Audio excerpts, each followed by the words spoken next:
Rodney was right. He says, Bill, that's a sign of a treasure there, and all. And it came up here, man, and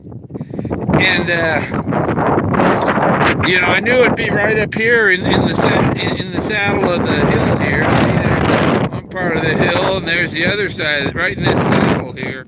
And I come up here, and I'm looking around and looking around, and I go, holy shit! Somebody took it, Rodney. Rodney, somebody took it. It's not there anymore. I don't see any snakes in there. I ain't climbing in there. Yep. Somebody was already here and got it. Oh, great. So that's the humor for today. But this hill, if you stand here at winter solstice, the sun will set right on top of that peak over there. I was talking to a guy who I've seen hiking up here every day. Just about every day he comes up here in the afternoon and hikes up this hill. And he says, these bluffs around here were constructed. He said, yeah, I know, because they're all sculpted too. So even some of the locals know that this is a spot where the ancient people here carved this place up. And look, somebody already came and got it. Dog won't go near the hole. Something's been in there that freaks him. That's good. And that's a death trap for an animal. But yeah, look at this. There's some vitrified rock right here, like it's been cooked by some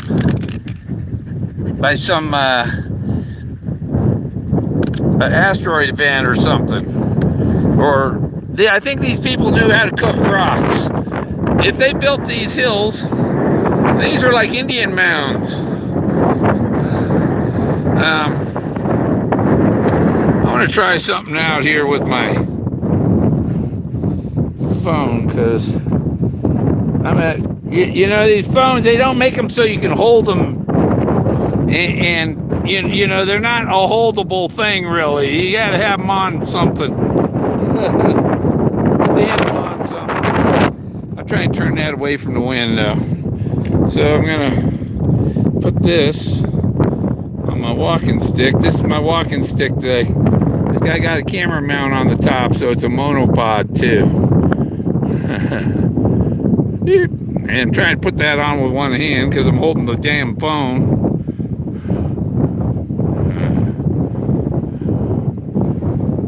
Because if I put it on there, then I can hold the phone with the stick. And I think I just undid my screw that's in there. Not the phone fall off. Says this is easier to hold the phone steady. It's also if you just it acts like a gimbal too, because it's on a long pole. If you just kind of hold it so it like teeters in your hand. So I'll show you the view all the way around if Jack will let me spin around.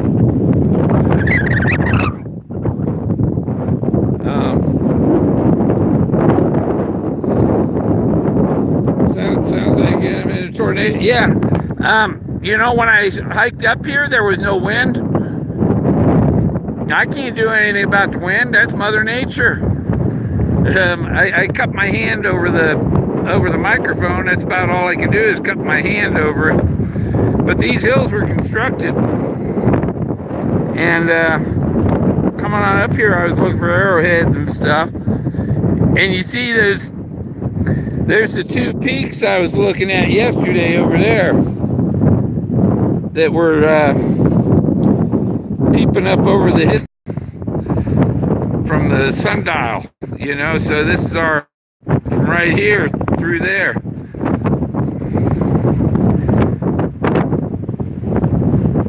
I don't know if that's before or after the current winter solstice, but because this is so old that it might be an ancient winter solstice alignment, because it seems to be 55 degrees 47, or sorry, 255 and not 247. It's 247 degrees that direction.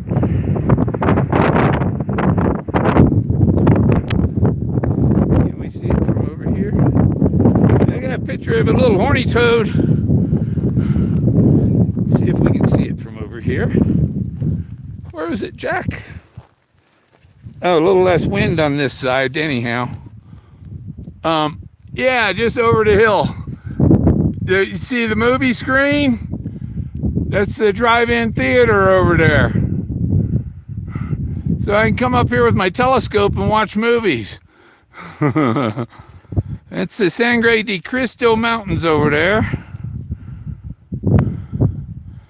See, I'm on the downwind side I walked up. And Jack is running into my monopod, messing up my picture. This mountain's all the way around.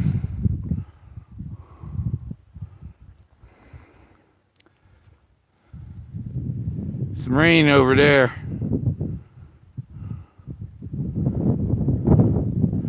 And let's see, where, ooh, did you see that one, huh? That should have been in there, maybe in there. There was the lightning over there.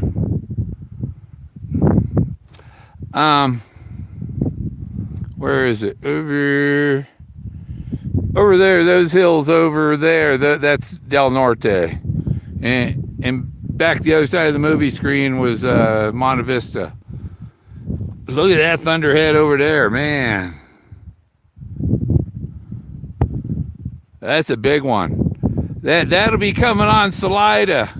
That's probably Salida up there. If you're up there around Salida or something, it's heading for Cripple Creek there. Better watch out, Jimmy Dean. Yeah. That what? See, I don't have my glasses on. I'll put them on since the camera's painted the other way. That's probably Colorado.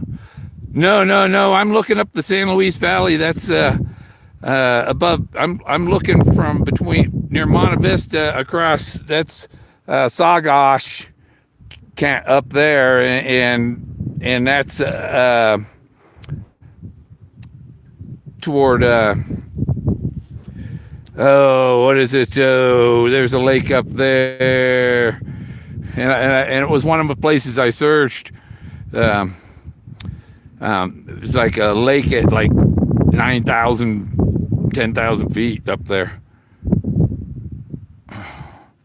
Colorado. So yeah, that's like Salida or Poncha Springs, and Colorado Springs would be over that way more.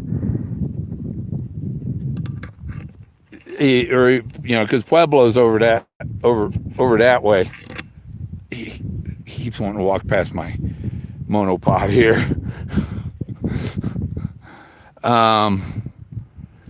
And I can't even see Mount Blanca. Barely over there. It's Mount Blanca. Just barely see it over here. But you probably can't. And the sand dunes are right. That's the sand dunes. That light strip there, that's the Great Sand Dunes. And so these are Sangre de Cristo Mountains, and Salida is up at the other end of. See, they end up there at the top end, north end of the valley.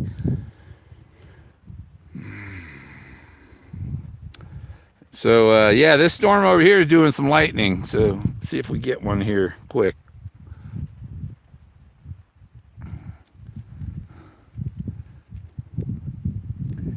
And so far, I haven't seen any rattlers up here this visit, this year. Usually you run into about one a year around here. You see them? I'm trying to get out of his leash. So he can go find a rattlesnake, right? So yeah, this is really pretty here. And if I can trust this, we can look in the hole. This is Rodney said there was a treasure up here and somebody already got it. They took it.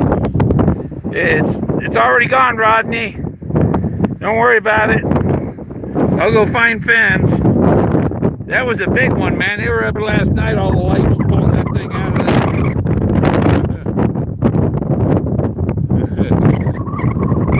Very cool. Southwest. I'm 3 hours from Santa Fe. Let's get some lightning going over there. And what way is it going? It's heading. It's gonna miss me. Ooh, there went some, huh? That cool. Live lightning. You can see the other storm up there. Oh, there's a face on it looking at me. See it? Dang dog. Look at that face right there. There's 2 eyes and a mouth, man.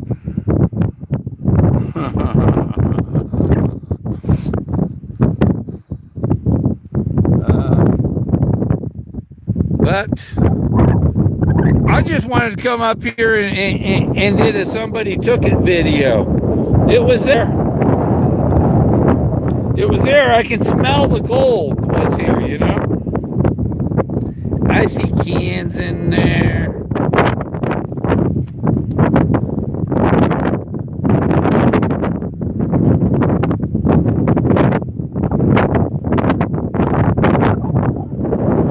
Think it's gone?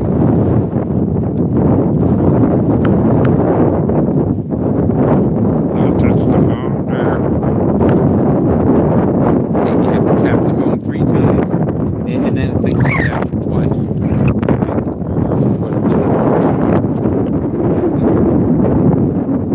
Trying to get his dog's leash.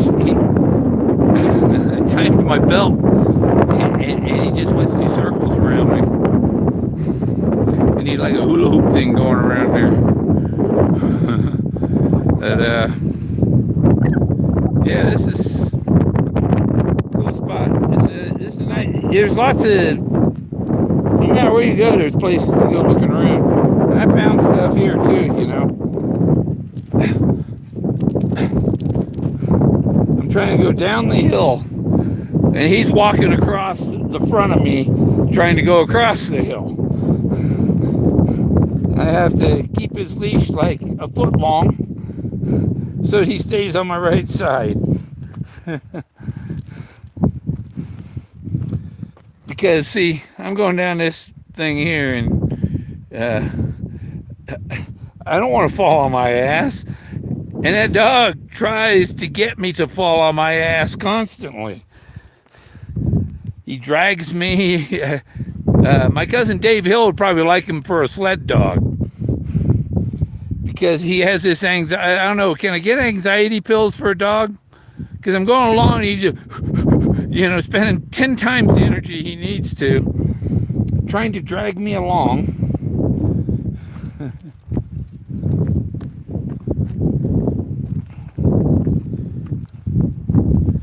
Hold on, Jack. Look at that rock.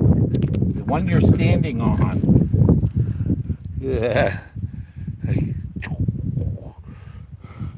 Man, that's an axe head, you know. Chop. That's that's one sliver of a rock. It's a sharp. Yeah. Maybe it was a weapon. You see, there's like a. Yeah, it might have been a club. You're not supposed to take any rocks here.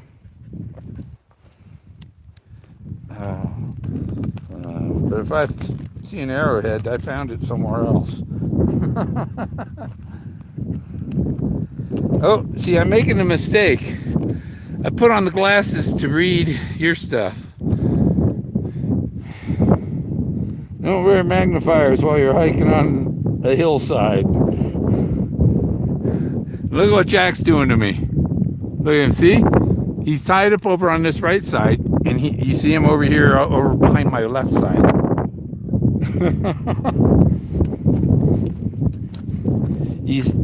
he always guesses wrong.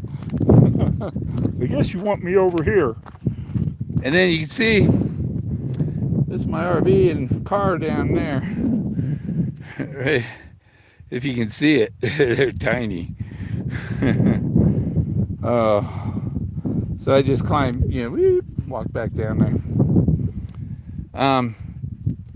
Yeah, he didn't hide the treasure here, but it would have gone no further than, say, this far or this high, The older guy can't make it. You got to take more breaks, and it takes more time and stuff. And you don't want to bring a dog who's trying to throw you off the trail. That would have slowed him down. I'm sure he didn't bring a dog along.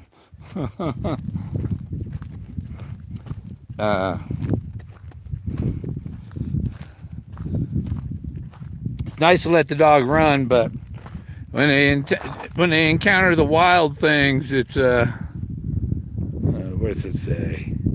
Don't trip. I'm not tripping. I think medical marijuana. I'm sure that's it. They got medical marijuana for the dog to slow him down. No, I don't think so. I've heard dogs have bad reactions, and you don't want to do. I don't want to do that to them. Woohoo! But my mother's dogs used to eat my plants. She had one of them Maltese, Peekapoo Maltese mix, and it would eat the leaves off the plant.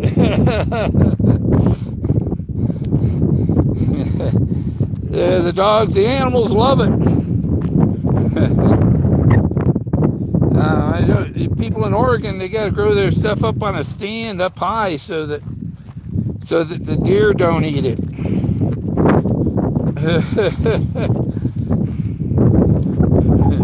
That's why you see deer running out in front of your car. Somebody, there's a broken crate here. It would be good for a some night, winter solstice. Take all this wood, take it up to the top, and burn it. Have a little winter solstice fire. But I don't think I'd be around this area at winter solstice. Always trying to look for arrowheads, and a lot of times dogs trying to go faster than I can go, and dragging me faster than I want to look. I'm looking at the ground for stuff. Because the only arrowheads I found are like 6 feet long and 10 feet long. Big giant Clovis point. No. What's it say? Eat. And any Clovis. That's what I said. Only one that's 6 feet long. I found a 6-foot Clovis point in the ribs of a mammoth. That's the one I found. That's the rock I called the Clovis stone, because there's a big Clovis arrow, and there's a double-headed mammoth.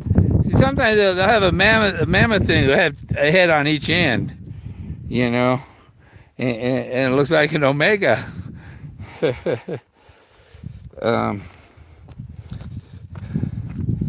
And there are other mammoths drawn on top of them. People and their art is amazing if you're able to see it through the erosion. It's getting more level. That's kind of steep. I was up there.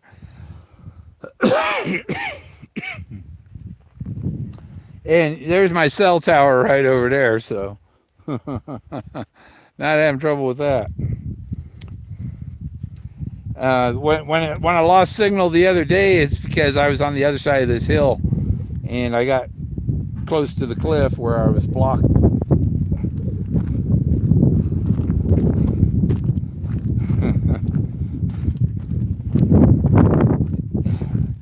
Yeah, Jack's relaxed a little now, but I mean, when you first start hiking up here, he's all tense and ready to go. You know, he smells something that he wants to go kill, and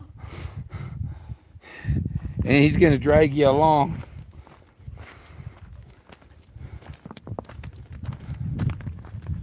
And just when you get down close to the RV, there's all these little gnat bugs, little flies flying all over you.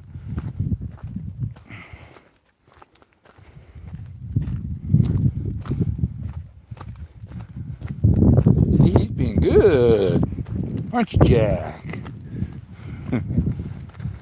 I like when he's good, but I mean when he's bad, it's like, yeah. Son says you need to get him one of them shot collars. He'll behave then. He does too. All he has to do is hear the electronic beep that it's gonna go, and that's enough. That fly just keeps landing on my same spot on my elbow. You know. Why do they like your elbows?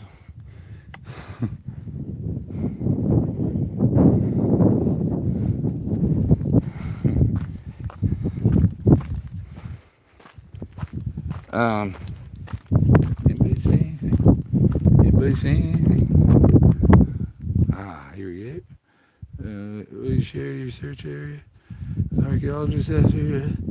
I've already shared my stuff with archaeologists. The people haven't been listening. They have not been listening. There's a university here in over there where that city is, and they have. It's called Adams University, and they have the archaeologist, anthropologist who dated the mammoth in San Diego. He's the same guy that dated the 130,000-year-old mammoth in San Diego with the human tools. And he says this area was full of Clovis people. He says they were all over the place. And so the people that think I'm having some type of fantasy land, Alice in Wonderland, imagining that this could be that, when these are actual artifacts. And those people that are trying to discredit me and saying that I'm a mental case and need some medication because I'm seeing things that aren't there, they got their head in their ass.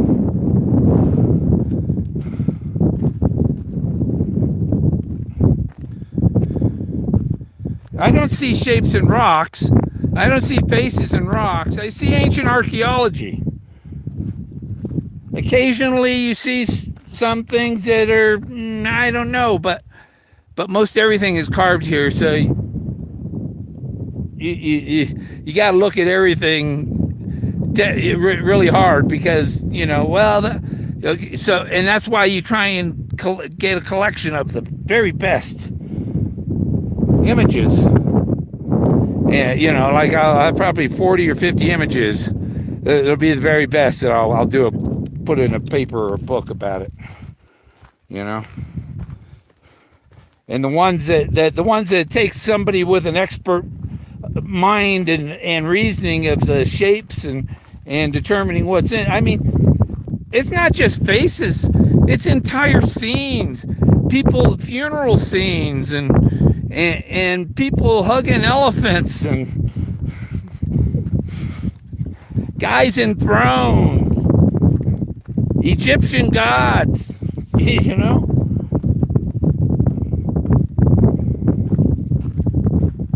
Yeah, they really love that Egyptian stuff up there. So does Forrest. Forrest really loves that Egyptian stuff. A lot of these rocks with these sharp edges, you know.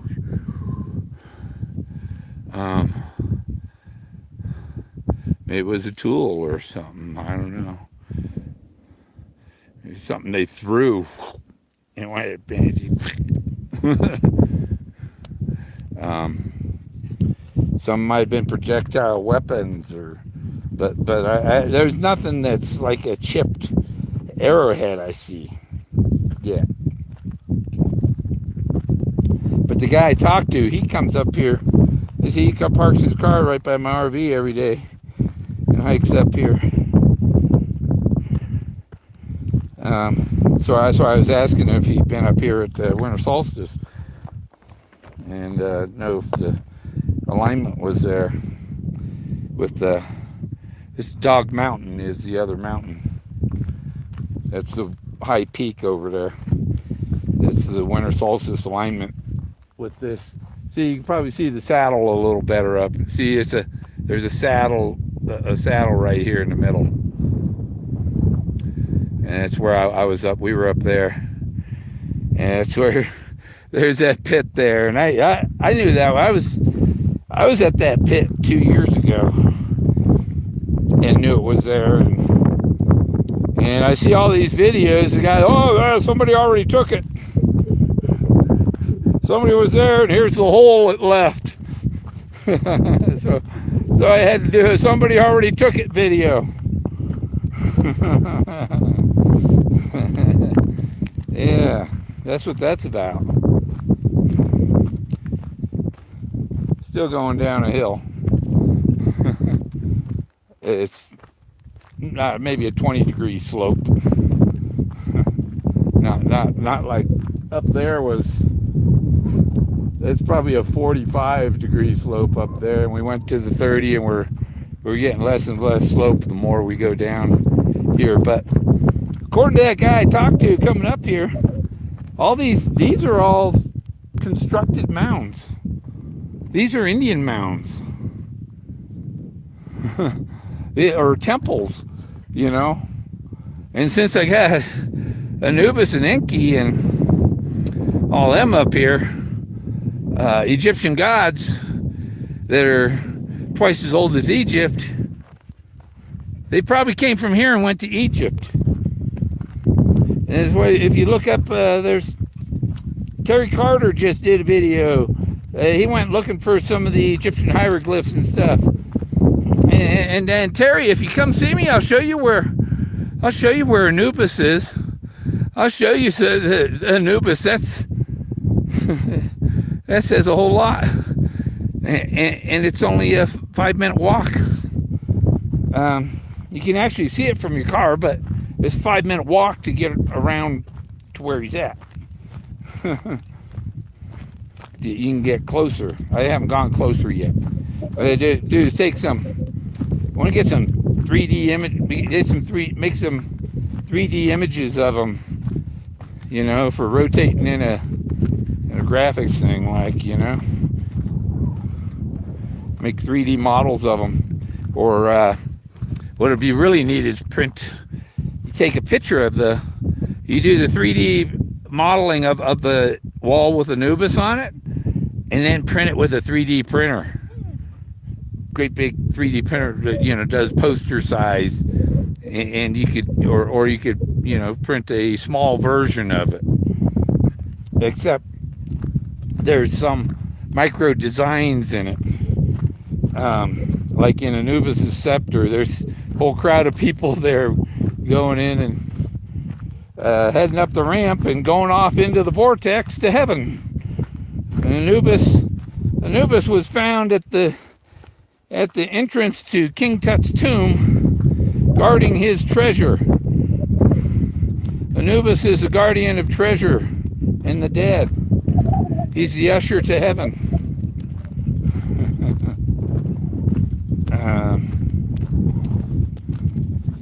Yeah, the camera works pretty good on the pole, huh?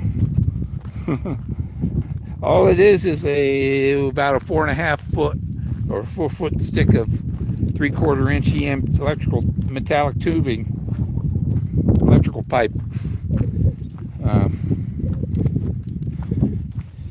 Not rigid, of course. That'd be too heavy.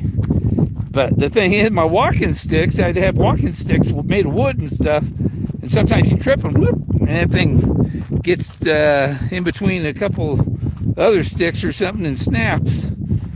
And so a piece of electrical tubing, it's pretty tough. It doesn't snap like it'll snap the other branches. Oh, and there's something over there in there. Oh, that's that's a quarry, I think, over there, that building. And then I think there's a landfill over there. So one of these mounds would be, I think it's them dark mounds over there in the valley. None of these big ones, all the big ones here were made by the Clovis people, the Indians. They built these thousands of years ago. This is ancient Atlantis. Eden was in the top of the mountains. On top of the mountains, or high in the mountains at the top of the world is what, yeah, that's what it is. High in the mountains at the top of the world is where Eden was.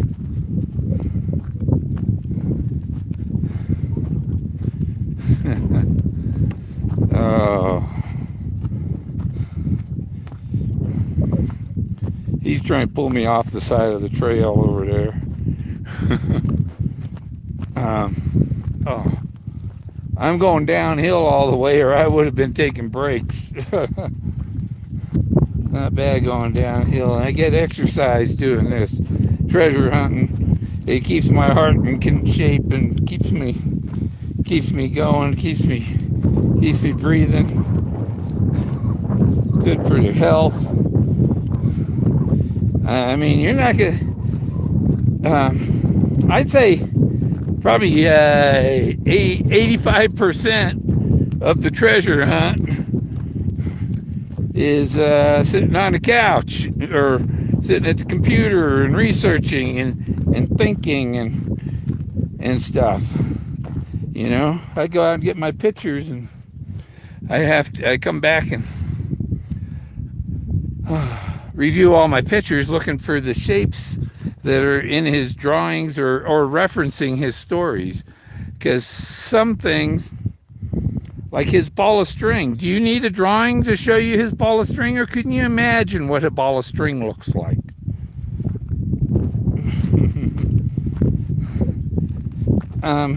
What's in Philadelphia? The Liberty Bell. For whom the bell tolls. He's making bells. There's bell clues. So, you know, and I found, you find these bell shapes. What's a bell shape's almost an omega shape too, isn't it? Oh, yeah. So, bells and omegas are mammoths. Mammoths are megafauna. The large animals are megas. I think this is the old roadway, old Clovis Road, when I hit the walking stick I'm holding the camera with, if I hit it on there, it sounds hollow underneath. Some of these sound hollow underneath. And I think it's a concrete-like substance. Basalt. Look at basalt rebar. And that's what archaeologists, it's just basalt rock. Well, why is it basalt rock? Because basalt rebar is like super thin, you know, it's like this, and it's stronger than the steel. It's stronger than steel rebar. Oh, I think Jack might have done that. He's the only animal I know up here. I ain't seen no foxes or anything could have.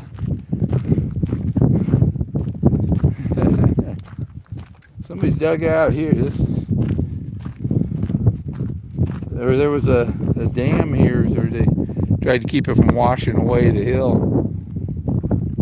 I bet down in these little ruts where the trees and the water run through, should be some artifacts, you know. Oh. But I've camped over in those hills, and those are all sculpted over there. I found, you know, there's human horses and things sculpted in them. It's all over the place here.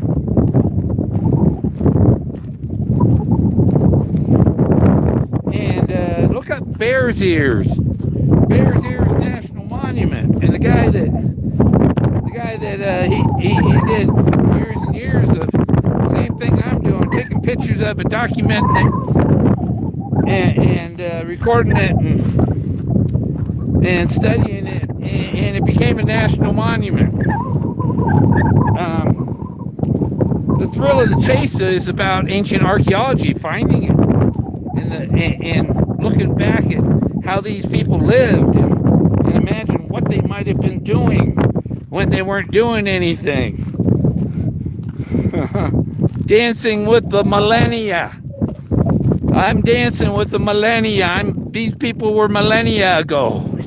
So you need to pee on that, Jack. Sage. Oh, I want to pee on this sage. It just smells so good. Yeah. There's a big point.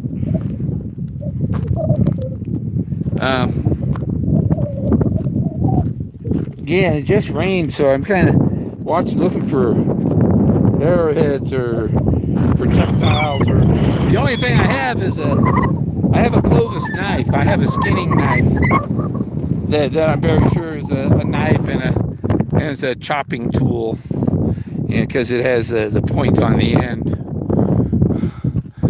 So let's see, there's a storm over there now. Trying to dog. Oh, you move the pole that way, I'm gonna run into it over that way now.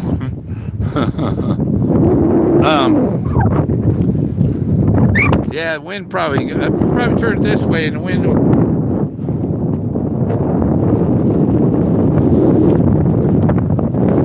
I want to be wherever I can be in the way. Wherever I can be in the way, I want to be there. That's Jack. Now it's windy down here.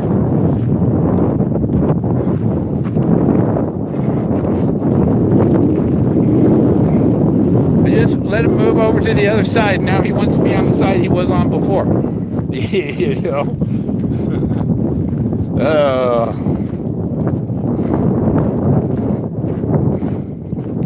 It does.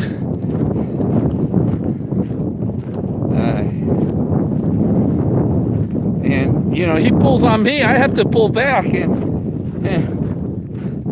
I don't have energy to drag him out of the.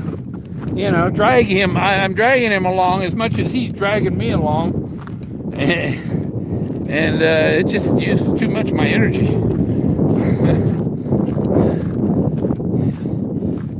Distracting too when you're looking for a treasure. What's he getting into? Where's he going? What's he doing now? Oh yeah, I was looking for a treasure.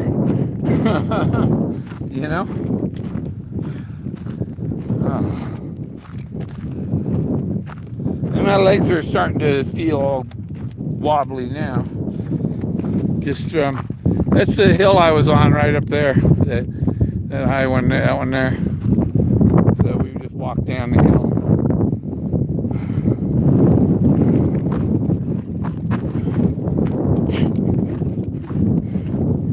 I can't make him go over to the left.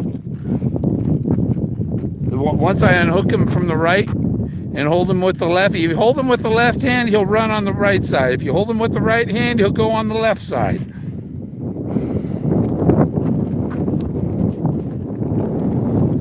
So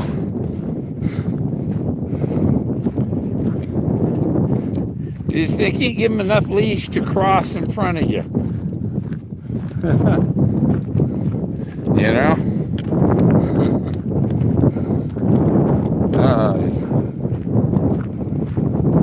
I don't know how's the wind doing with this. I got the microphone downwind end of the camera, and the other end of the camera pointed in the wind. So hopefully, I think the microphone's down at this end with the speaker.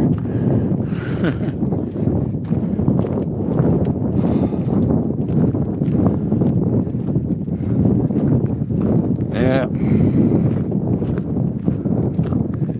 So anybody else found it or found an empty hole?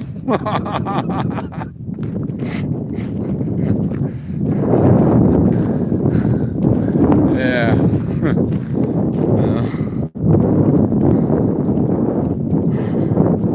So, yeah, look at this stuff.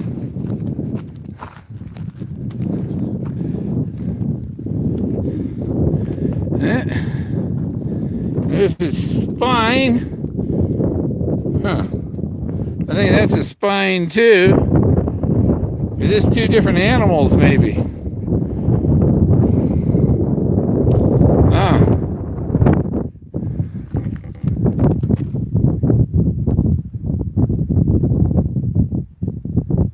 Is that a dog? I don't know. I don't know what that was. Maybe somebody will put a comment on what that was, what kind of animals those were. One was a deer, I think.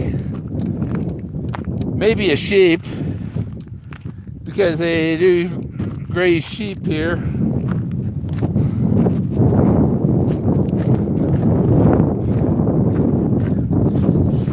Yanking back over to the other side. There's a bone there.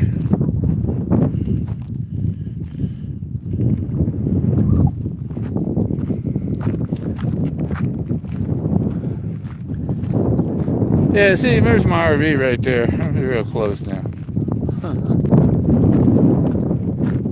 But, oh.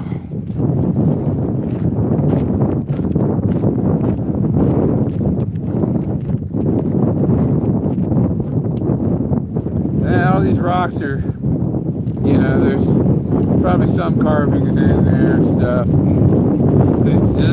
I pay more attention to the big ones. You know, and look at that wall over there in the distance. I'm gonna hook him back on my belt. I've been holding him with my hand. There. Look at this. That wall right. Boom. Wall there. It's a straight wall across there. See? I gotta get over there and get some close-ups of all that yet. But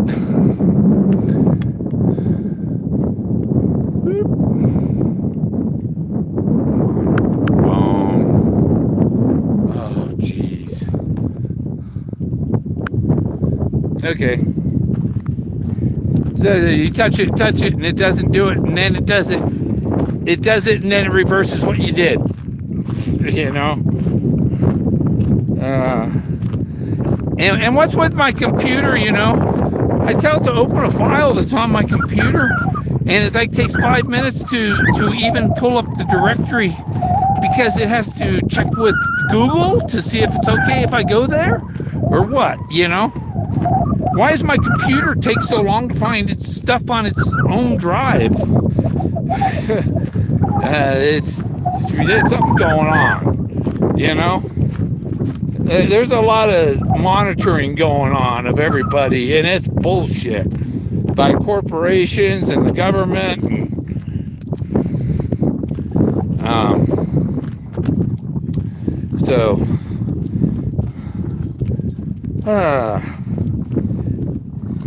Yeah, you know, that's bullshit when the corporations want to know your private business and all that. And I mean, you're supposed to have privacy, and these corporations that make the computers don't want you to have any at all.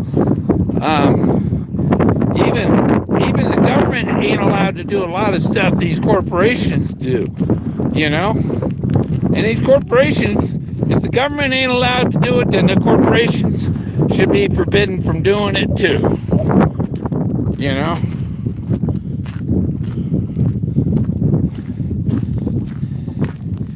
And then you got all these pharmaceutical companies that they have cures for diseases, cure for cancer, cure for all that, but they don't want you to be cured because they're going to make billions of dollars off of selling you medicine and keeping you on the edge and keeping you dependent on that medicine. Whew. I'll show you something here in my RV.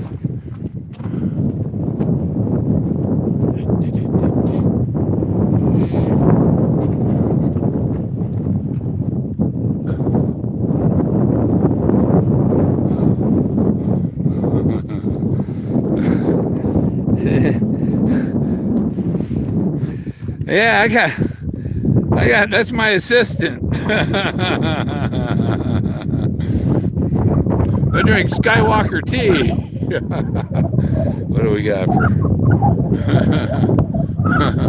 Yeah, I painted that on there. When I started the chase, I was at a friend's house, place in Georgia. I'm gonna stand here where the wind ain't getting me, and I'm gonna hook Jack on his leader. Oh. Here, Jack. You're not tied to me. And then I have to move out of the way where he won't be running the chain around my feet. He's got... Hey, you're silly dog. Notice I parked the car where he can't pee on my tires.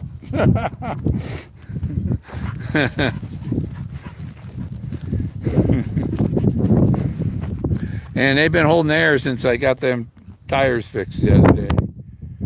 Oh. What you doing, Jack? Huh?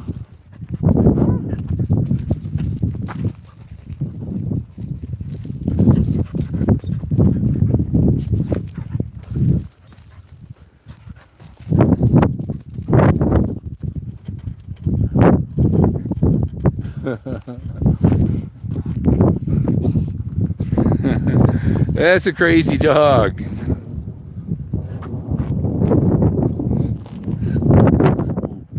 Ooh, and I'm holding a steel pole out here. Okay. Well, that's it for now. I'm gonna go look at my horny toad pictures. Bill, what's your least favorite thing about living in an RV? The water heater don't work, and the generator don't work. That's why I got this little POS generator out here. Because my other generator, the guy said when I went to buy the thing, it worked. When I went to pick it up, it didn't work. Now, oh yeah, you fix this. You replace. No, that's not working. That's not working. I replaced all the parts on the outside. Okay, it's still not working. So it has to be the inside parts of the generator, and that's the whole generator basically.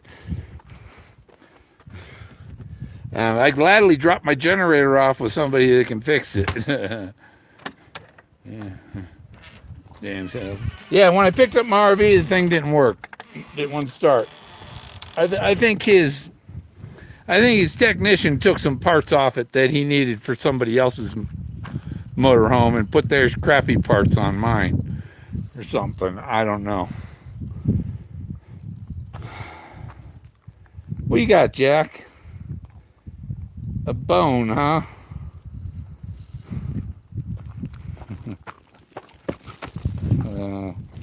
Oh well. Can't take him away. Can't take a bone away from the kid. Homer, I'll hit you up next time. Yeah. You use the bones, shoulder pads, knee pads. Yeah, hey. I want to use one for the bottom of my walking pole here because the pole's metal and I need like a wood or something on the bottom so the metal doesn't scrape some of the rocks I walk on. Sculptures. I don't want to hurt them with my metal stick. And yeah, this one right above me is thundering. So,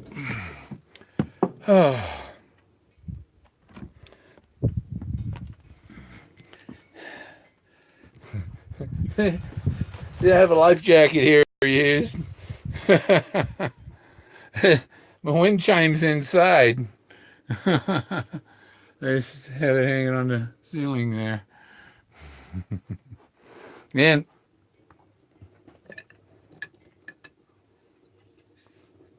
oh, there's some bugs in there. Sitting there. There we go. Drink Gormans.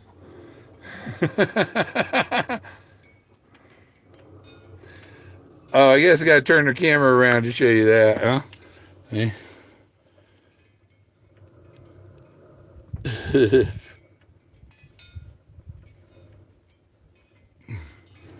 Dump the bugs out. Oh, those were bugs? They weren't bugs. Those weren't bugs. They were, oh, extra. Oh, they were extra clips for pins. I guess I don't know how long ago I stuck them in there. If I'd been looking for one, I wouldn't have known it was in there. But, you know, I've been living in this rig for 5 years now. I got it in 2013. And it's a 2000 with, what's that,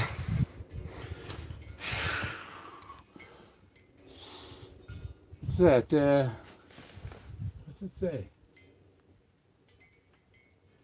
Does it say 69,000 miles?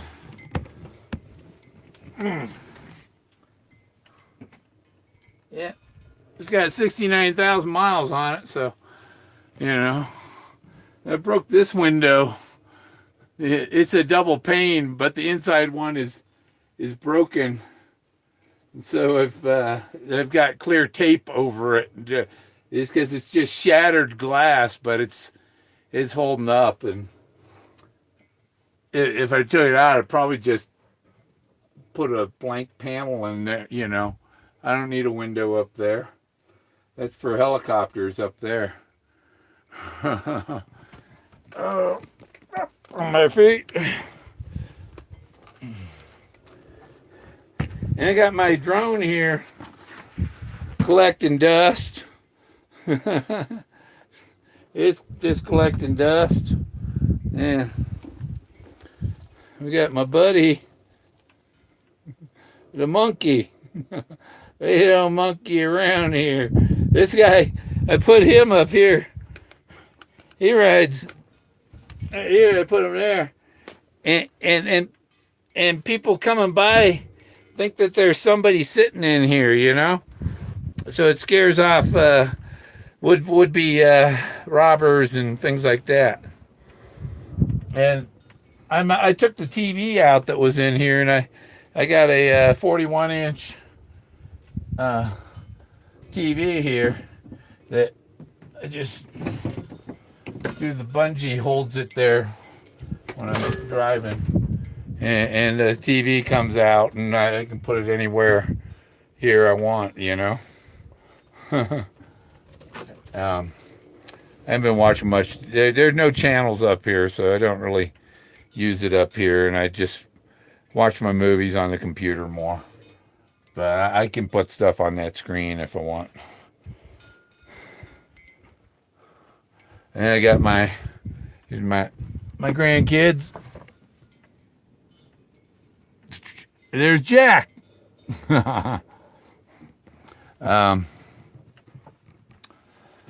So, whew. And I got my great-great-grandfather. He was in the Civil War with the Screaming Eagle. He's right next to the eagle here. And this is old Abe, the Screaming Eagle. The glass is broken on this. I gotta get a new frame for it, but it's just a computer paper print anyhow. And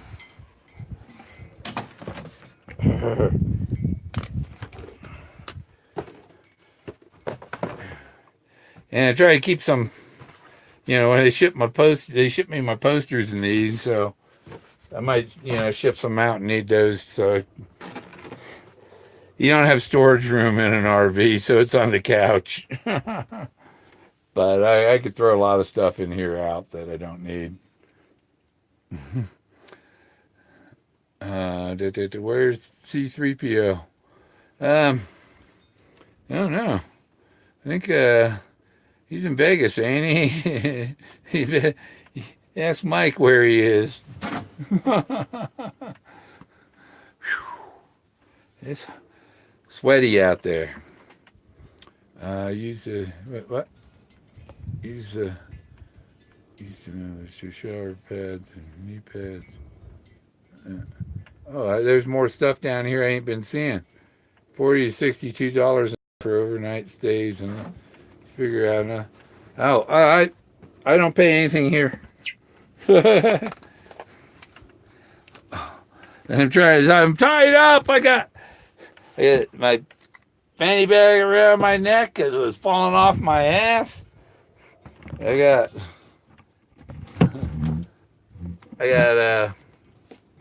my camera around my neck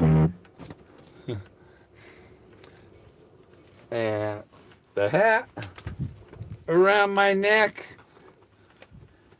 And right now I just got a big old help. I got my compass too, huh? Take it all off as one piece. There. This is my compass. I don't know if you've seen my compass here. It's I got it on eBay. It's really nice, and you look through there and you can see the numbers on the dial.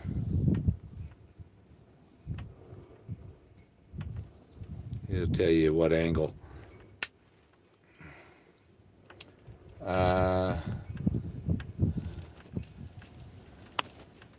Or is that a nature store parks? I like the cops. $400, whatever, a month. Yeah. You know, I go to rent something. Some places they want more for a stinking RV pad than they do for an apartment. I can get an apartment for less. Here they want $600 a month for any RV park around here. My hair is messed up. Who wants to give me a haircut? Okay, across the country. It's free to camp in the National Forest. Yeah, if you're on the East Coast, you don't have the camping that we have out in the West. I mean, you look at free campsites for the East Coast, and I'm gonna take it off the poles, dang it. And there ain't nowhere to camp in the East. The truck stop, the Walmart. You don't have national forests, and and even where you do, they don't allow you to boondock camping in it. It's like that's our forest. You're allowed to camp in it. I can make a claim for some national forest in Vermont, where my ancestors owned the whole 2 townships. He owned 69 square miles, and he left it in somebody's care to sell his unsold land, and the money was supposed to go back to the family. The money never came back to the family. So, I need a good real estate lawyer, and I got a claim for square miles of Vermont, and we'll settle for acres. 100 acres, And so whoever gave some of that land became national forest. And was my family paid for it? No, okay, that's not your land. Where are we at? Oh yeah, Bill, what do you do for internet? I use Verizon. I used to pay $2,200 for my apartment. It's ridiculous. Yeah, I don't. $2,200. I wouldn't have any money for food. I wouldn't be able to pay the rent. My money. I got to pay the insurance and stuff on this and the car and and the phone bill and the VA steals money from my Social Security. Typical RV repairs. Yeah. And all my lights are LED, so I can have lights on all night long. It doesn't hardly use anything. But the computer, sunny days, my computer will be on till I'll have AC till 2 in the morning on a sunny day. But I've been my AC been going out like 8 in the evening because of all the rain and stuff we've had in the last week. But the good thing about the rain is it lifted the fire ban up in the forest, so we can have a campfire. Anything happen? Okay. So that was an hour. I was up on top, started out up on top of the hill at the pit of death. Somebody took it. There's a hole there, really.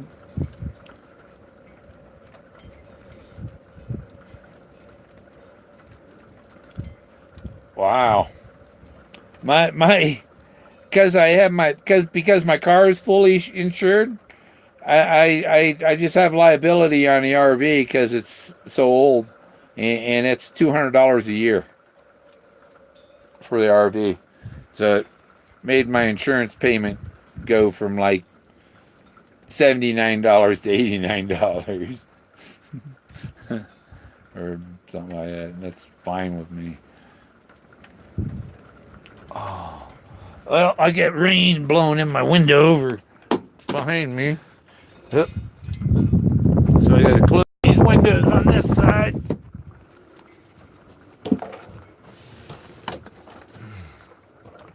There. The windows on the downwind side, they're okay, as long as the lightning doesn't come in through them.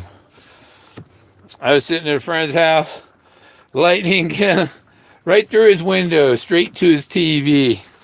Boom! The TV went, doop. That was it. Took his TV right on out. Oh. Did it? Yeah. Plugged in the power. So, yeah, that's about enough.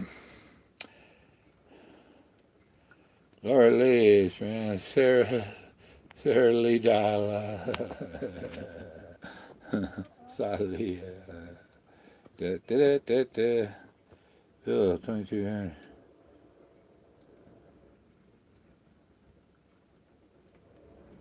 Yeah, I used to have a 2-bedroom apartment in Fremont. You know where Fremont is, Silicon Valley, the south end of the East Bay. And I had a 2-bedroom apartment there, was $205 a month.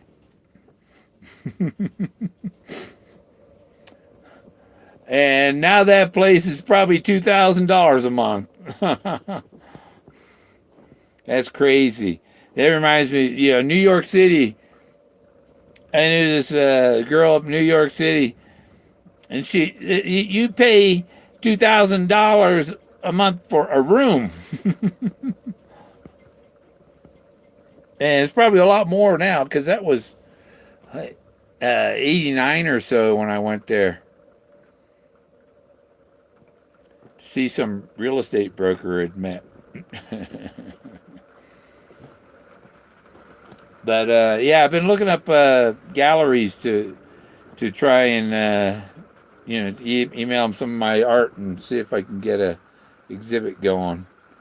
Big hailstorm just passed by in Salida.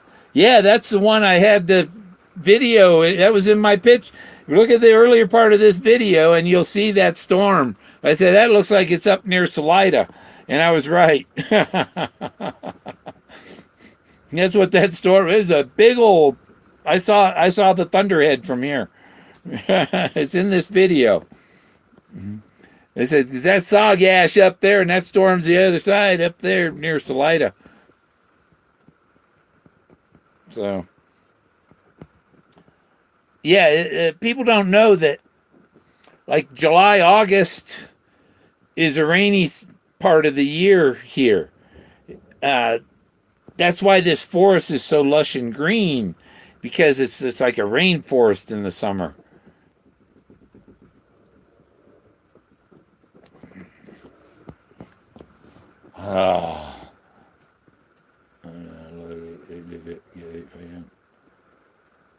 Eastern part of Colorado is Tornado Alley. Yeah, yeah. We only had little pea-sized hail here earlier, but by the time it gets over to the Front Range and Walsenburg and out there in the valley heading for Kansas, then that hail is becomes bigger, a lot bigger. It's bigger and bigger. But when it comes through here, it gets up it got up to like 83, 84 degrees here. And as soon as the storm came down, 67. Boop. 66 degrees now. And lucky it cost extra to rent a garbage garage. That's it.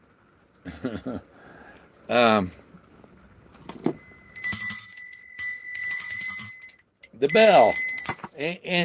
And my thing, I got the things holding the bell just like this. You know? Or like this.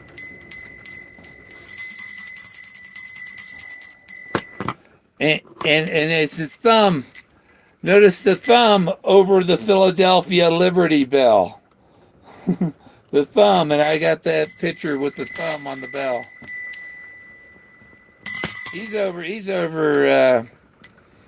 He's a guard at the I won't say where he works. he What crack? What crack? That hole up on the hill?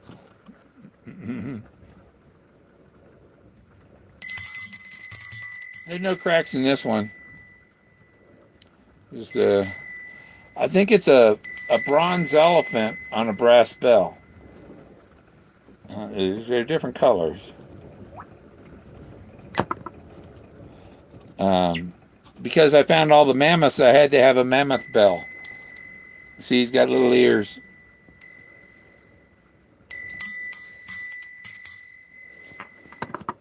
It probably came from India or Burma. Liberty Bell crack. Yeah, there's no crack involved in the treasure hunt. But yeah, he was flying over there and poop, going in backwards. Maybe, yeah, some of the bushes you'd want to go in backwards like he did when he landed in Duluth.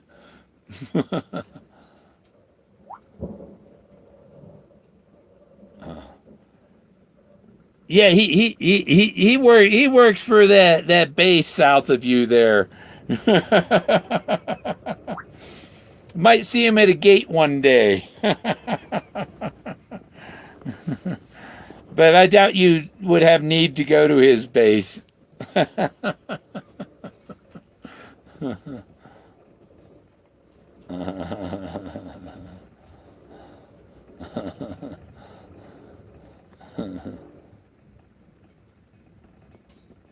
Which photo? Well, there's a lot of them. This one?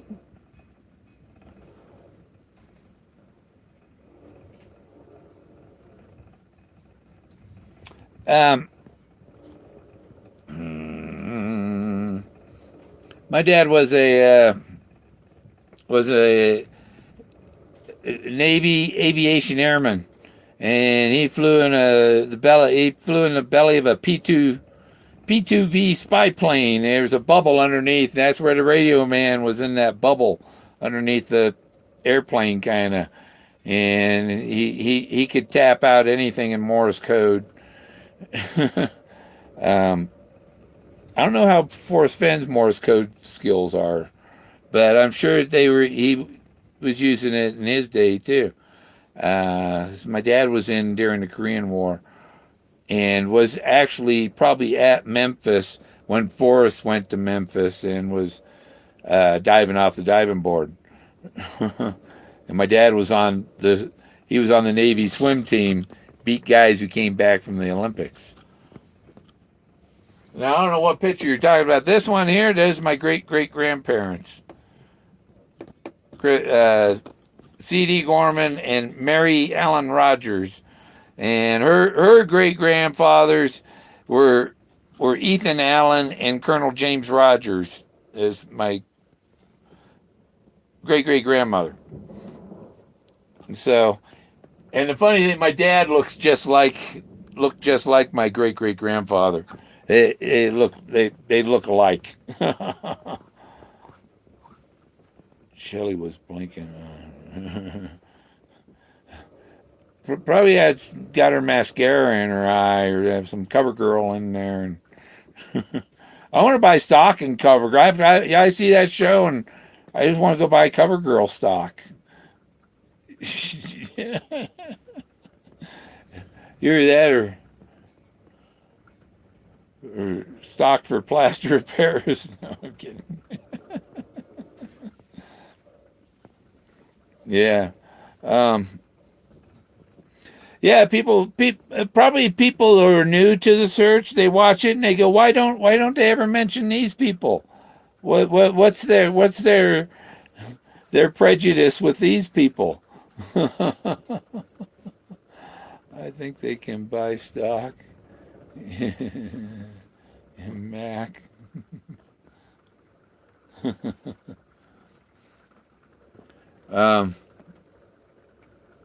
Mac meant something else. That was some other company. Mac was IBM. But no, Macintosh. Mac is Mac. But it was a machine. MA. You know, I don't know. I was a CAD software tester at IBM.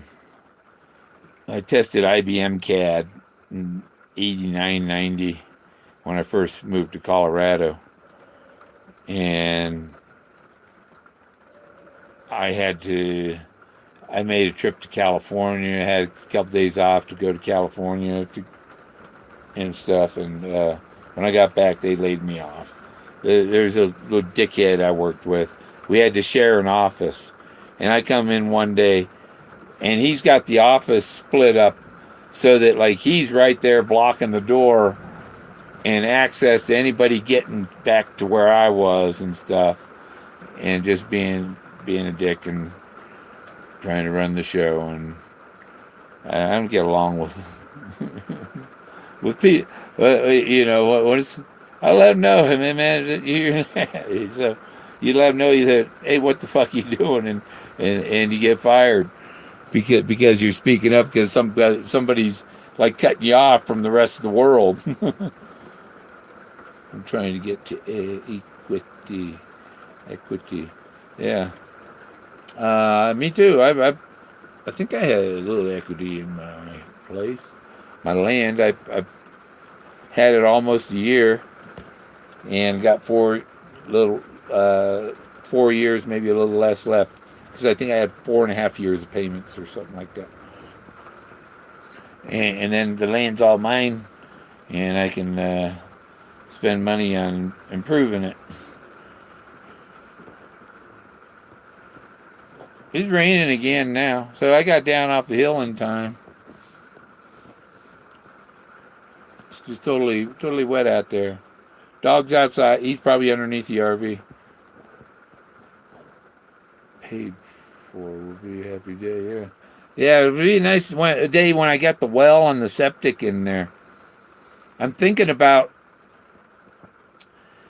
paying the well permits and drill the hole and stick the sleeve down there myself and do it myself, you know?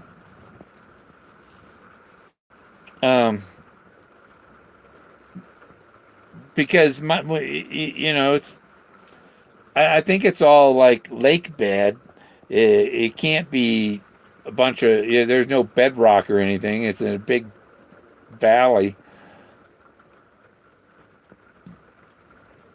Yeah, he has a cat toy. There's a squeaky mouse in a ball. and Yeah, yep, easy.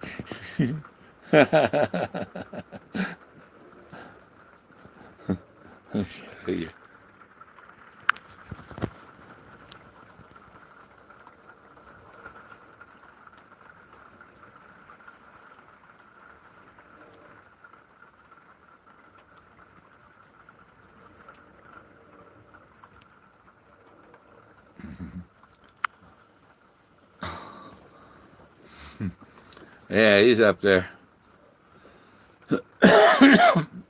He lives up on the dash, so he always has a window view. Except I got the curtain pulled to because the sun gets too hot up there in the summer. Okay, he's an African gray, a Congo African gray. He's 18 years old. He'll be 19 just before next year. Millennium bird. He's dancing with the millennia. Now, is the chapter Dancing with Millennia or Millennium? Millennia is more than one.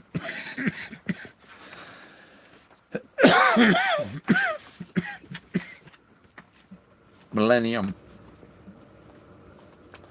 Yeah.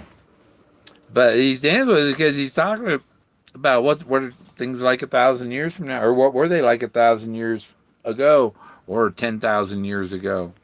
And he knows that his treasure would last here for 1,000 to 10,000 years because that's how long this stuff has been here. This stuff has already been here for 13,000 years. It shouldn't be any problem leaving it there for another 1,000. And the symbols are all in it's in nature. and well, the poem gets you to this area, and then the symbols in the area will direct you to the treasure. And it's finding the right symbols. Um, See, I just took you had to because he saw me take the glasses off. You had to type something, right? I've got a spot that's blowed me away because of what it looks like on Google Earth. Oh, what the hell? Thinking and wondering. Yeah, this place. Some of it on Google Earth. It's the Nazca of Colorado. If you know what Nazca is, you see, if you don't know anything about ancient history, then you don't have a clue. You got to know something about ancient history and archaeology and little of that. The things that are in the chapters wrapping up the chapter with the treasure are important. Those things close to the treasure are important. So you think the move with confidence quote is about ancient drawings guiding you to you'll be able to see it. Okay, this is what I need. And I've been going along, and I mean, the first sculpture I found, I thought, wow, this has got to be it. This is amazing. And that was before I saw all the others. You see all, yeah. Holy smokes, there's a lot of them too. Yeah, and you're looking for these symbols, the correct symbols, because there's the symbols are the whole deck of cards is out there. Each card represents another symbol, and that's why he's talking in the beginning about dealing with 4 cards and a joker. Well, you're looking for the joker, or mixed in with the rest of the cards.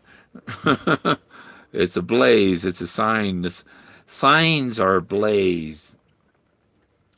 That's all a blaze is a sign. It's a symbol. It indicates one way. Sign is a blaze saying that way. A stack of rocks along the trail says I went this way.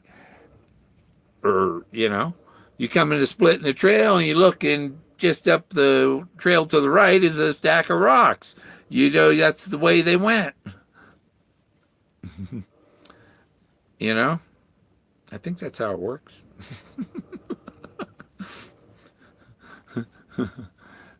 I put some places I've made stacks of rocks, and made little designs, and but I make two stacks of rocks, one going across, bridging, and another stack on top, and uh, leave it. See if it's there the next time you come visit.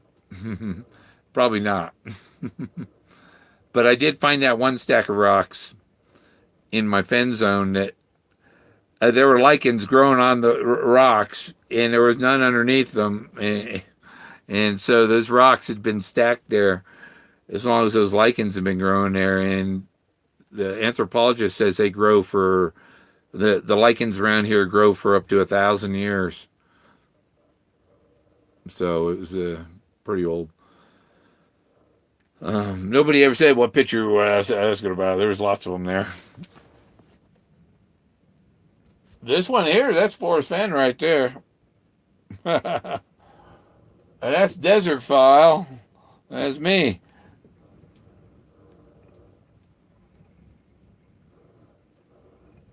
That's me and the snowman. Right here. And when they printed it, they cut my kid off. So he was in the picture, but the Walgreens cut him off in printing. Can you show a close up of the photo before? Yeah, I can do that. Yeah. See, I got to unplug the phone. That was in there good. Oh. Go a little tilt up. Come from get the reflection going. See there. It's our. So yeah, there's me and the snowman. Yeah, there's my great grandparents, and that's Alice Cooper. There's my old dog, Wobby the wolf, and there I went for a plane ride. That was up in Denver. $200 for 2 hours. Yeah. There's Tulum, Mexico. That's my dad. And that's my dad with the trophies. My dad was a champion swimmer. And yes, he has a swimsuit on. And there's me and Forrest. There's the gypsies. The Woody.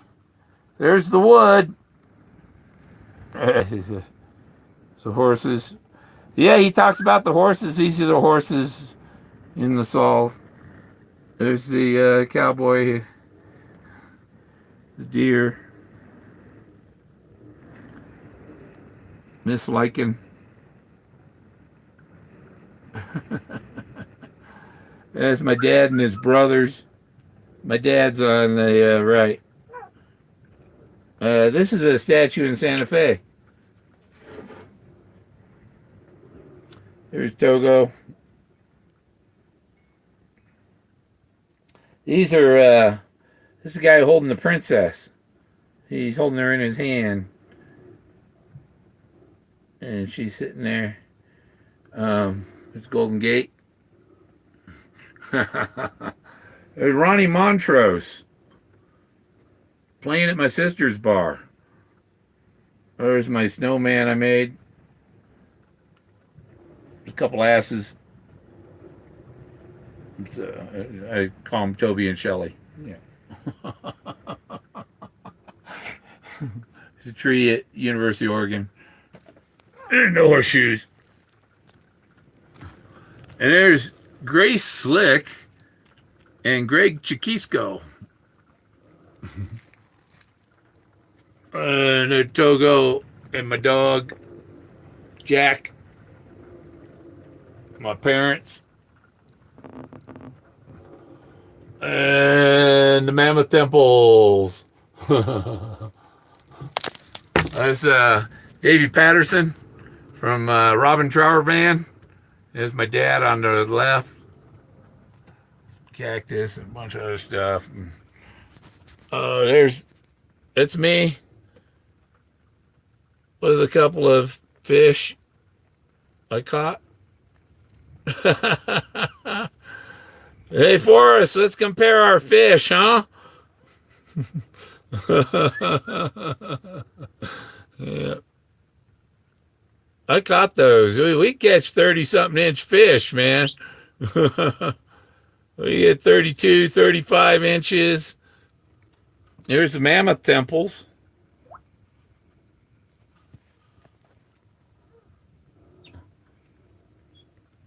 Uh, I send him in stuff. I send him when I've new stuff, but I don't expect him to reply. There's Henry Fonda. There's Wyatt Earp. I have this. I own it's a drawing of Gary Zaboli's.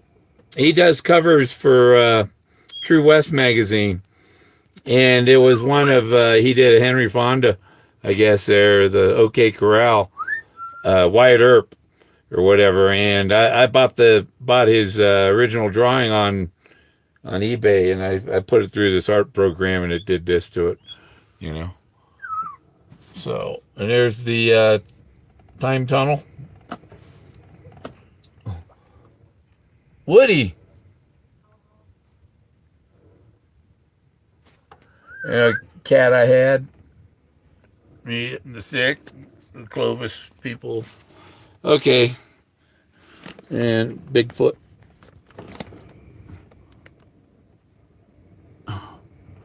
The Yeti. And Route 66. Okay. Oh. And this here is this signature down here. This guy here, no, he's my 9th great grandfather. And look at the date.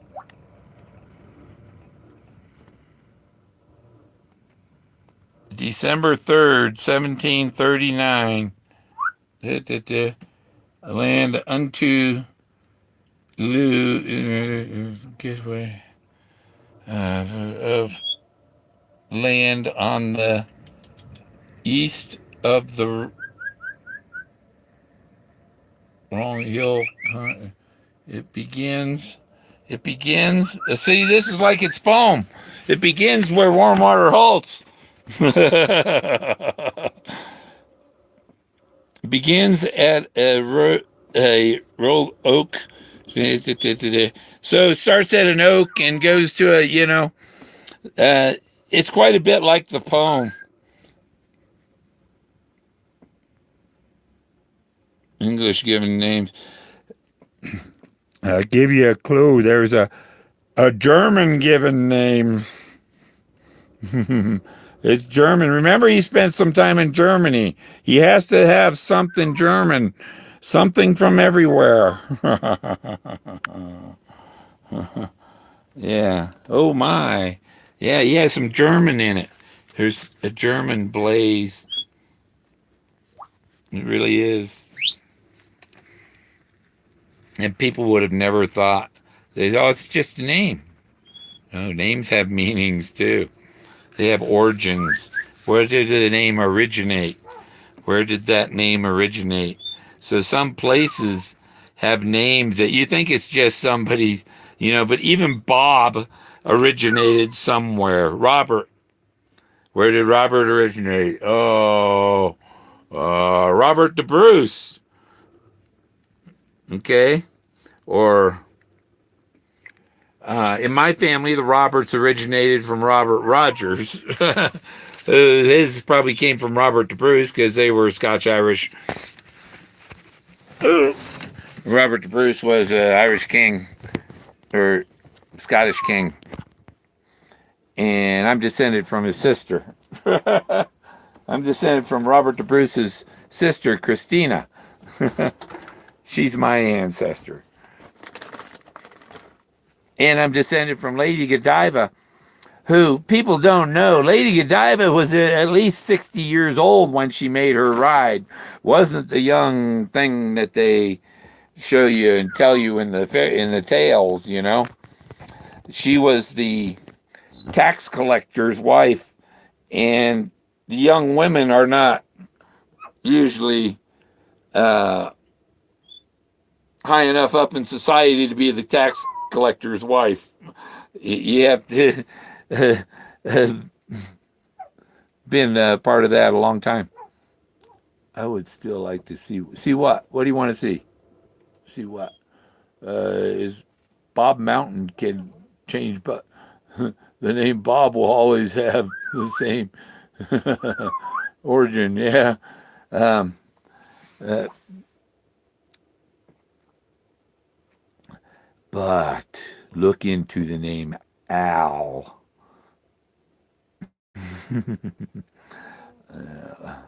Try looking up Albert Brown. See, there's more than one. There's several Browns involved. You know, there's the Homer Brown. It's a big boom. But there's other ones along the route, and they're because I say you go by the poem. The poem leads you to the area. Then you go by the drawings, and the drawings leads you to the spot, and then the poem again will fit that final location. And there'll be another Brown, another of everything there. Omega's a lifespan, and he has two lifespans. Does the poem have two lifespans? You know, you got to think it multiplies. My hair's a mess. Walking up that hill in the wind.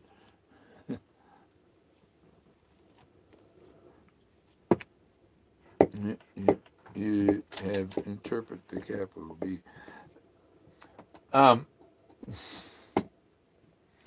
Brown, think about it. He says, if you took all the federal land and divided it up amongst everybody, each person should get 2.086 acres. Okay? That's all you're entitled to of federal land. But we have Mr. Brown, who purchased 3,100 acres of federal national forest.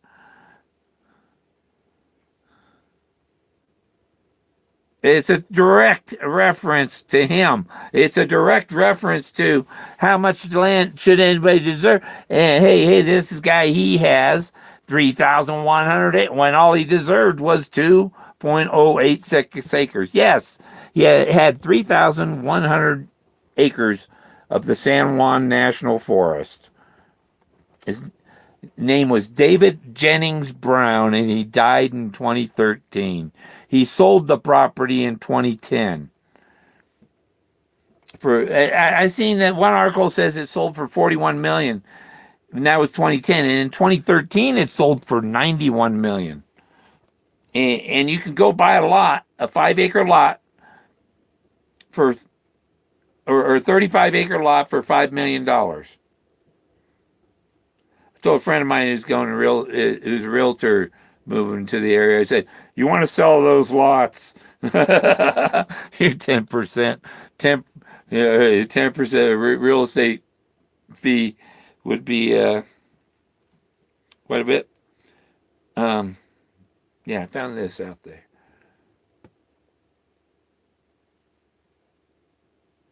I don't know. It's a crude, or maybe it was being worked on, or I don't know. It might be it's even a little fluted right here. See? I think they were working on making a point. Yeah, it's a primitive or incomplete or something. I think something happened over here, just or maybe part of it's gone. I don't know. It's not. It's like basalt rock. I don't know.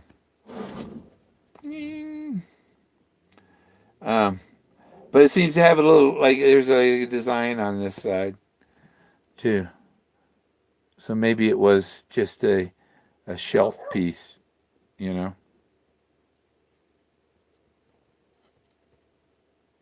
The coyotes, I hear them. So yeah, it's an hour and a half. I think that's enough video.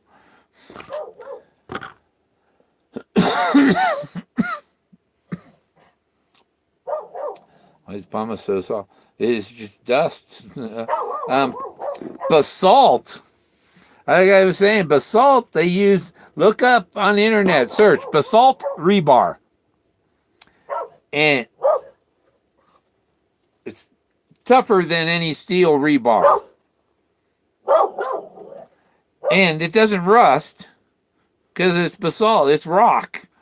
It's a rock. I mean, when they start making buildings with basalt instead of cement, like these people did here, all this stuff is basalt. And the reason it lasted 13,000 years is tough stuff. It's a tough rock. It holds together pretty good, I guess, and ages well. Oh yeah, there is a.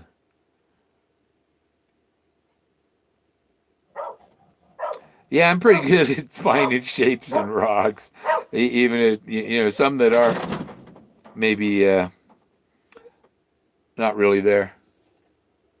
But the ones there's so many of the ones that are really there that you don't.